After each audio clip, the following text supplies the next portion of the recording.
You're listening to Tabletop Arcanum, a podcast dedicated to learning and exploring the hobby of tabletop gaming. Your hosts are Justin Taylor and Richard Geese, so sit back and relax as we talk, discuss, and joke our way through the hobby we love so much.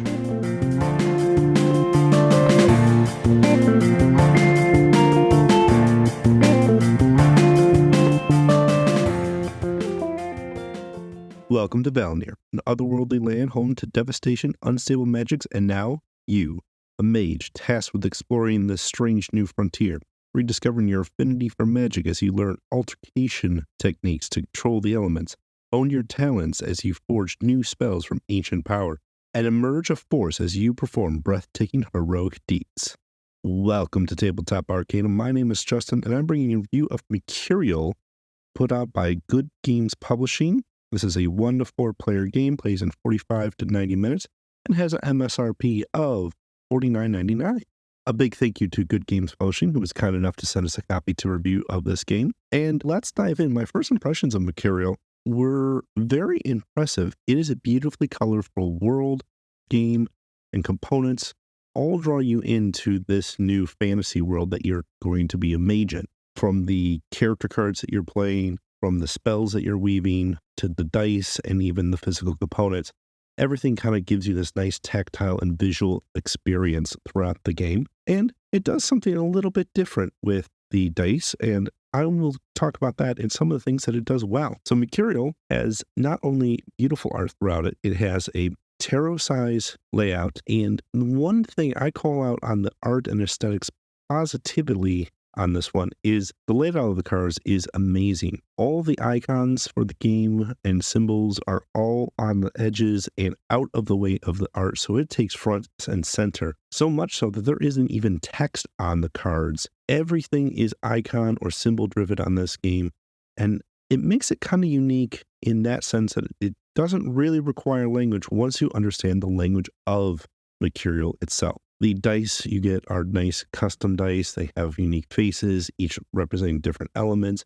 And you're using those to actually manipulate the dice. You're not actually rolling them. It's less luck and more manipulation of the cards to use those to craft your spells, and then perform those heroic deeds, and hopefully then win the game. Now, it's solo mode I do appreciate a lot with, because one of the things that solo mode does is, while it is kind of a beat your best score mechanics, it also gives you a timer on the game, so you have to be more efficient with the same amount of time each game. One of the biggest things about that is it almost teaches you how to be better and see those combinations and strategies even better as you practice almost the solo game. Solo or multiplayer, the game does play pretty quickly. Once you kind of get a hold of it, you are playing right away. So much so that most of everything you need to know is right on the back of the rule book. Big plus to that. Now, Mercurial, it does have some opportunities, and I think the biggest one really falls into the rulebook itself. It is a dense rulebook with a lot of icons to learn,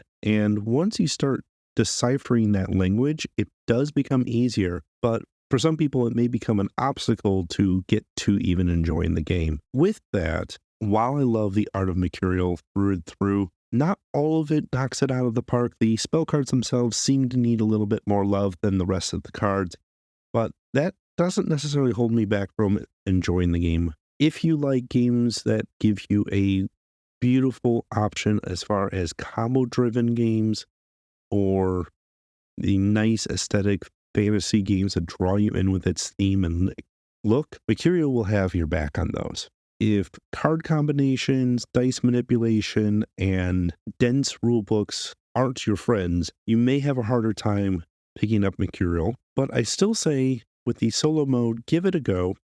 One benefit I had when learning it is definitely set the game up and kind of play as you go one-on-one as a solo game. And that will give you a lot of strength when you go to teach it to your gaming group. I hope you enjoyed this review of Mercurial, and it helps give you an insight whether this is a game to add to your collection or not. As always, thanks for listening and happy gaming.